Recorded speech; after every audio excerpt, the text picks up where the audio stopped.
Halo Sobat Koi, berjumpa lagi di channel Koi Gamelan. Nah, kali ini kita akan membahas seputar penyakit ikan koi dan bagaimana cara mengatasinya. Narasumber kita kali ini adalah seorang pemain koi yang sangat jago dan sudah terkenal di seluruh jagat raya. Siapakah dia? Nah, ini tanya. Bang! Hah? Wah, pakai kopi.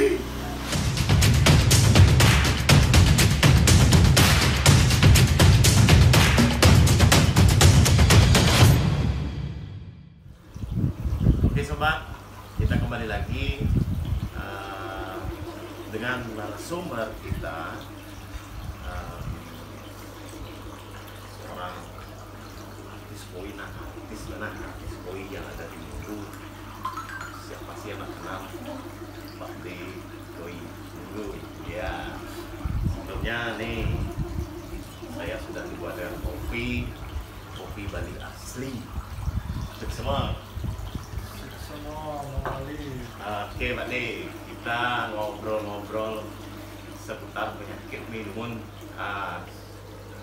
karena bumi kan cukup nih, jadi ceritanya kita masih masuk dalam keadaan pandemi. Nah, tapi kita nggak bahasnya pandemi, kita bahasnya sekarang seputar penyakit ikan koi. Sepengetahuan saya sih, yang paling umum, yang paling sering penyakit yang dihadapi oleh teman-teman bufis itu adalah penyakit apa yang namanya ya, tubuh monas, aeromonas ya, aeromonas, sorry jadi tubuh monas. Kalau menurut pengalaman seperti ini, gimana sih cara mengobati penyakit aeromonas itu? Nah, sebelum kita membahas bagaimana cara pengobatan, biasanya apa sih yang menyebabkan penyakit aeromonas itu bisa terjadi pada ikan? Sebelumnya terima kasih banyak sudah mampir untuk Koi Gamelan. Pak Bu Sugri. Sebenarnya sesama ini sih, sesama best seller kue dan pasar itu ya. Karena apa yang sebelumnya mungkin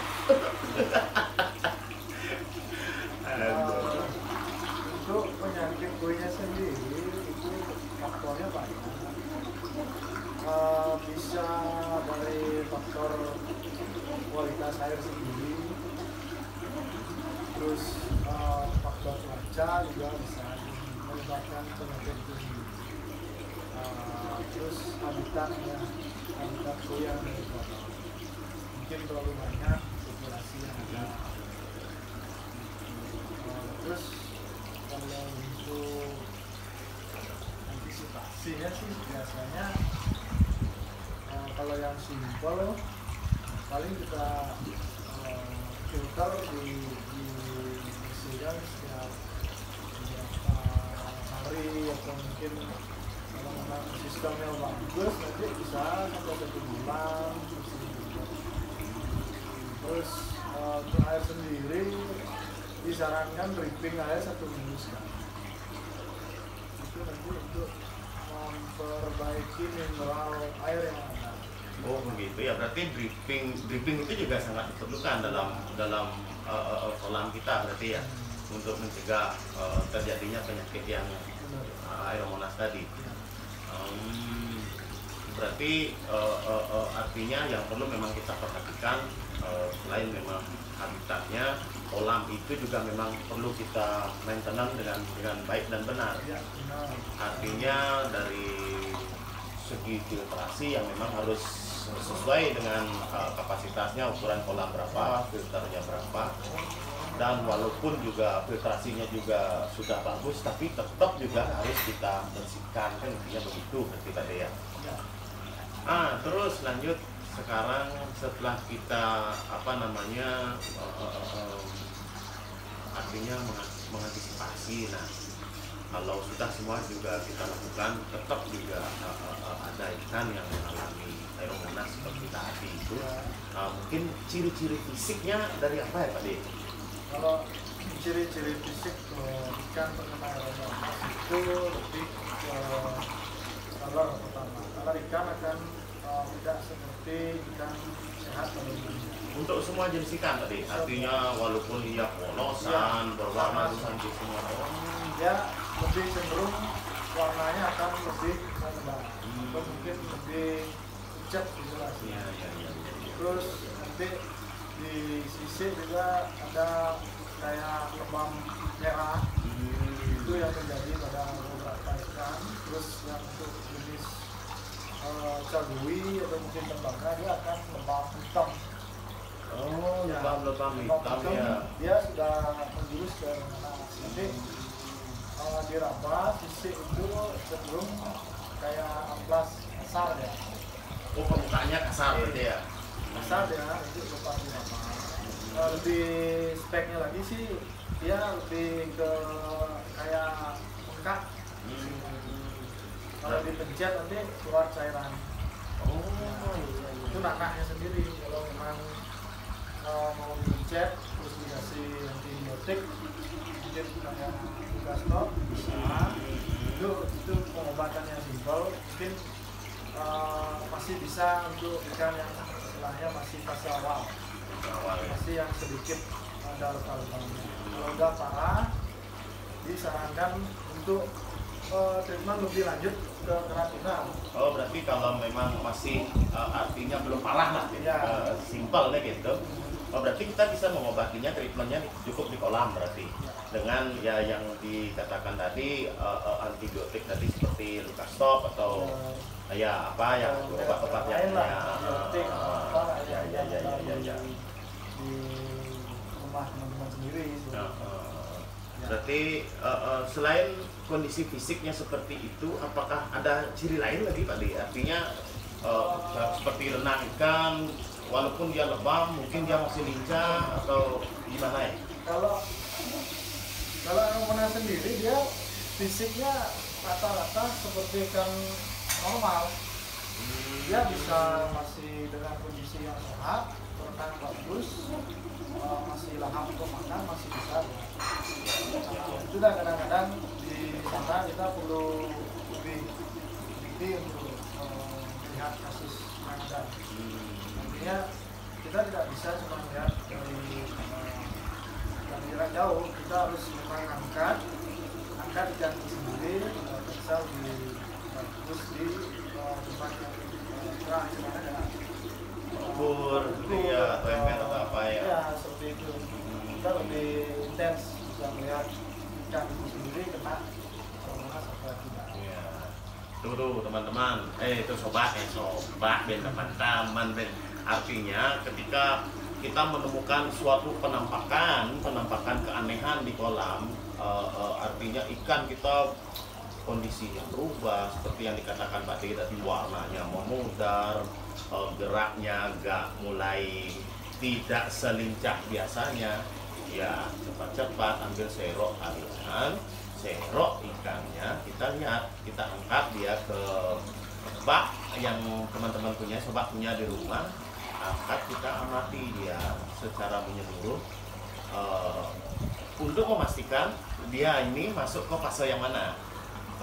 Artinya belum parah apa sudah parah. Nah, kalau sudah parah berarti harus ke karantina ya Pak De ya. Karantinanya itu idealnya pakai apa ya? Pakai maksudnya pakai akuarium atau pakai bak atau apapun yang ada di rumah bisa kita manfaatkan. Kalau untuk media karantina sendiri, selain kalau untuk tempatnya itu disesuaikan untuk size ikan. Kalau memang misal size ikan masih kecil atau satu bak itu cukup, boleh. Kalau untuk akuarium juga boleh, nanti sesuaikan size. Kolam terpal pun boleh. Cuma nanti disarankan dipakai pemanas air. Oh, heater itu ya, water heater ya. Pakai heater dan nanti suhunya diatur sesuai dengan kebutuhan sendiri. Ya. jangan sampai terlalu panas, karena di satu sisi volume air nanti menentukan panas air sendiri. Kalau bisa lebih bagusnya aman, yaitu amannya bertahap dari suhu ya panas. Bertahap, besoknya lagi naikkan lagi sedikit, mungkin besoknya lagi sedikit, naikkan sampai dia suhu maksimumnya berapa. Biar tidak terjadi ikan itu kayak direbus. Oh, berarti oko ngarantina B, pasang dadene sup koi dadene. Sialan jangan nungguin bicara di masakku. Saya pernah mengalami soalnya itu. Oh gitu deh. Pas masih ya 3 tahun lalu saya sikan karasi 2 ekor 50 cm. Wih. Itu dulu Ya. udah termasuk size besar. Kalau di Bali saya sudah mengambil 50 cm dan masuk besar. Terus dia mateng. Ada yang nasi gitu langsung gitu sambal. Langsung aduh mateng dia. Masih dulu belum ada bunga. Ya. Tapi saya udah punya yang unuk. Oh gitu. Berarti ya cara jadi kan sekarang ini kan kalau kita hubungkan lagi nih ke cerita pewayangan pasti ada Bima, Ya. Bima, pokoknya asal bercanto, asal berkuno. Berarti dulu sudah ada berarti Pak De ya? Dulu sudah ada, cuma dulu tidak terlalu Tren sekarang gitu ya ada ya. tidak famous lah dibilang. Dulu itu ikan bunuk itu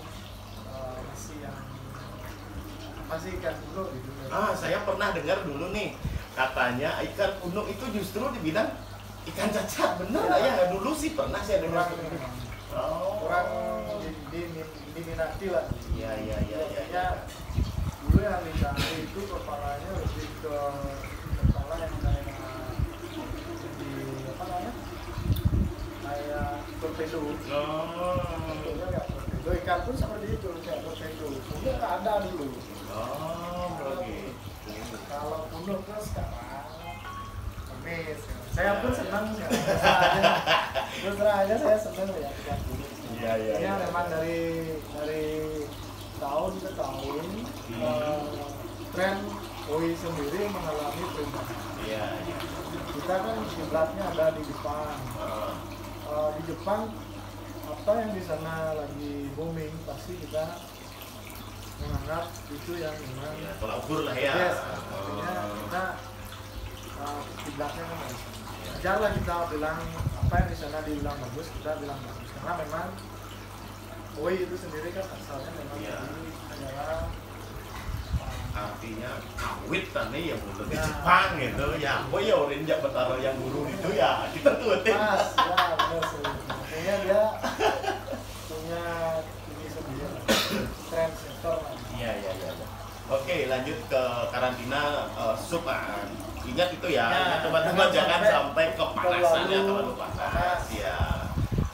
Terus heater sudah, volume airnya sudah, kita setiap harinya kita tingkatkan, artinya tambah lagi. Untuk obat gimana tadi?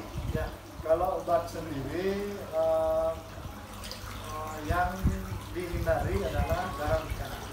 Oh, aromonas itu justru nggak boleh ya pakai garam ikan ya?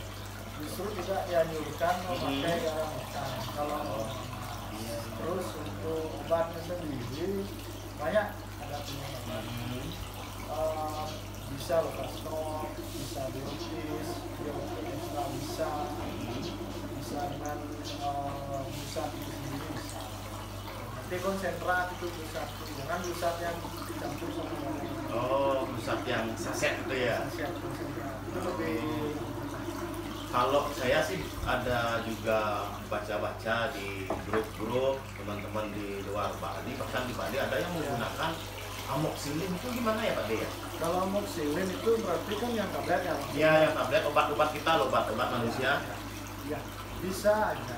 Cuma takaran untuk ikan itu kan beda sama manusia. Jadi kalau kita pakai takaran manusia, apa nggak overdosis misalnya? alangkah lebih baiknya dipakai memang yang untuk koi. Karena di sana sudah ada dosisnya. Cara pemakaian juga sudah ada.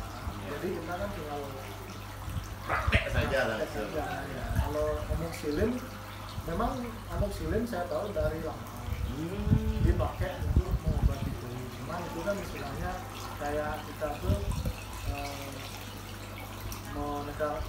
Iya, meraba-raba dosisnya ya.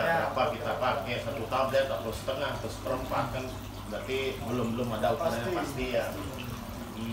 Sedangkan kalau obat-obat yang sudah tersedia di toko-toko termasuk di Kui Mungu juga ada obat jangan lihat obat ini tetap aja promo berarti sudah pasti dia dosisnya sudah. Oh gitu ya, promosi langsung. Obat ganteng ada. Oh, ini rasa sing ganteng deh main ini hubungannya. Oh berarti itu obatnya sudah juga. Terus untuk pemasukan obat, untuk airnya itu seperti apa ya Pak Dia? Digantinya itu setiap. Oh ya, memang kita punya ini juga untuk air sendiri. Untuk kena penyakit aeromonas monas itu kita perlu pantau air itu setiap hari kualitasnya. Jadi gini, air itu memang harus benar-benar setiap hari itu dalam keadaan bersih. Oh bersih ya? Ya. Bersih dalam artian pergantian air itu perlu. Cuma kita nanti lihat kasusnya sendiri. Kalau memang misalkan tidak perlu dan masih bagus, tak keruh gitu namanya. Kualitas airnya kasih aja biar. Oh biarkan gitu. Kalau memang dia sudah kayak putih susu, tua gitu lah. Tua, sudah nggak bagus, bau, kita perlu ganti. Tidak perlu ganti semua. Oh ganti semua? Ya. Tapi dengan jalan dripping. Oh dripping berarti nggak langsung kita ganti semuanya masuk air baru nggak begitu ya berarti? Kalau diganti langsung atau mungkin ketika diganti lokal nantinya ikan itu akan mengalami stres. Iya. Kaget ya, nanti malah fatal. Iya, berarti patuh cara lemo salbo stres enggal menuju ke R3. Stres, bro.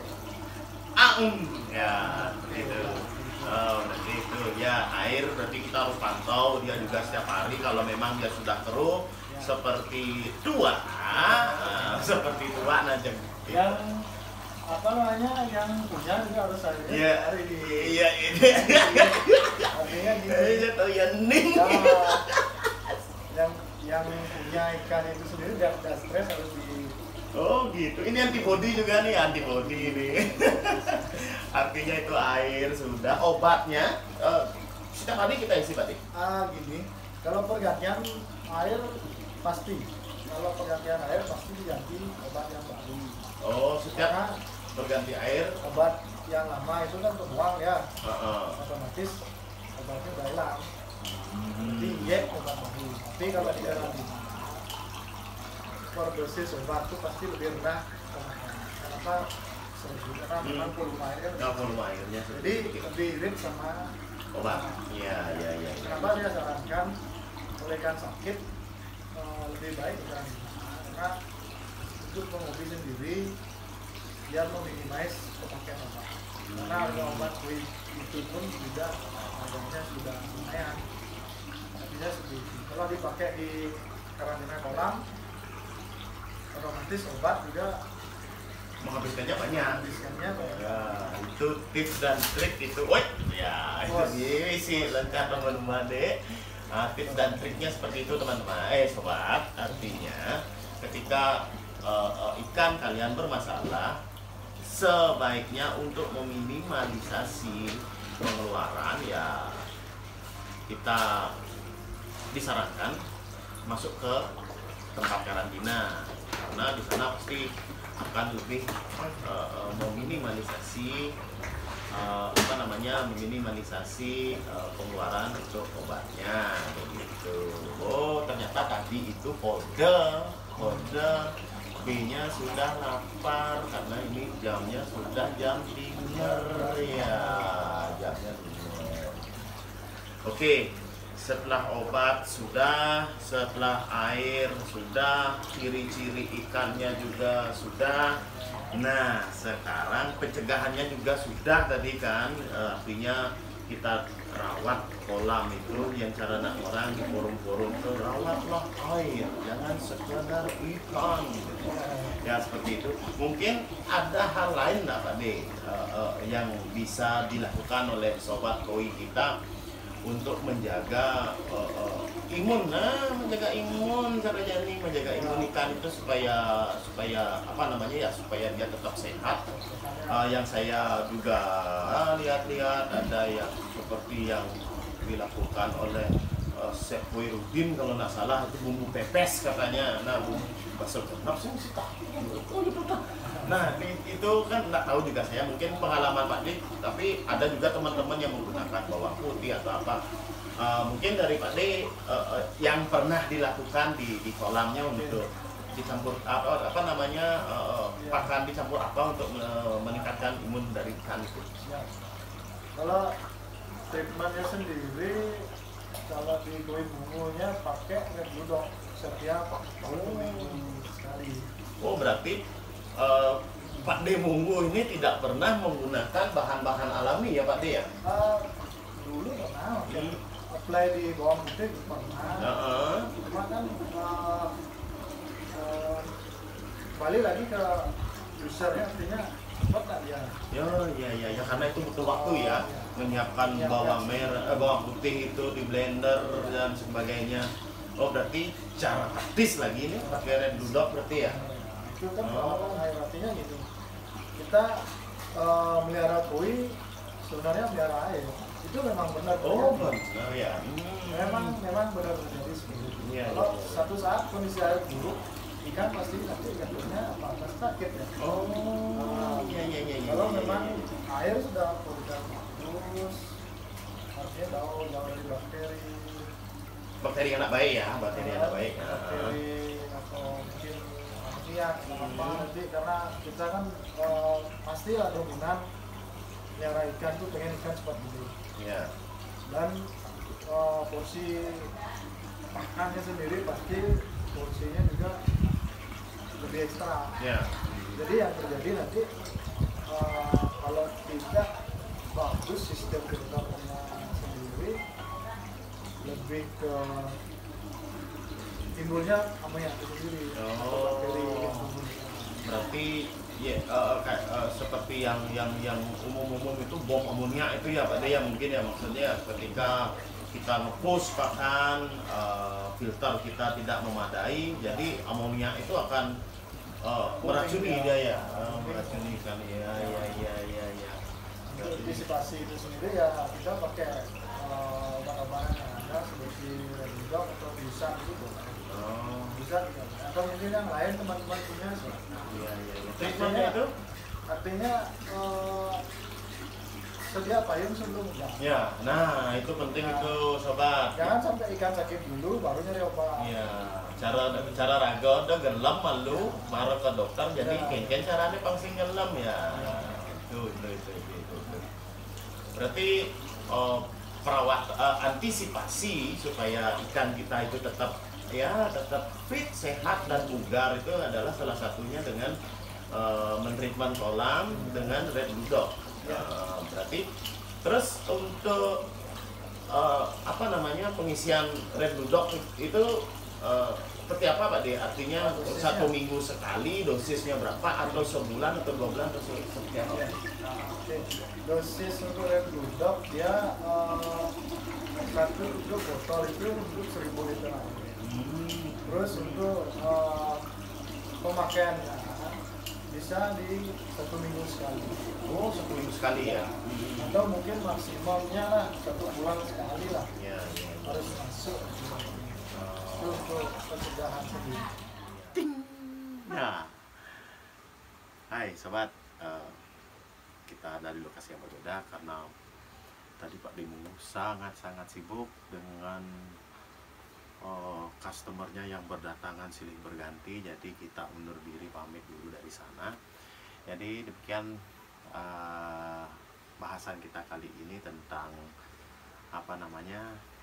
penyakit Aeromonas. Semoga bermanfaat bagi teman-teman sobat semua. Jangan lupa like, share, dan subscribe-nya ya. Sampai jumpa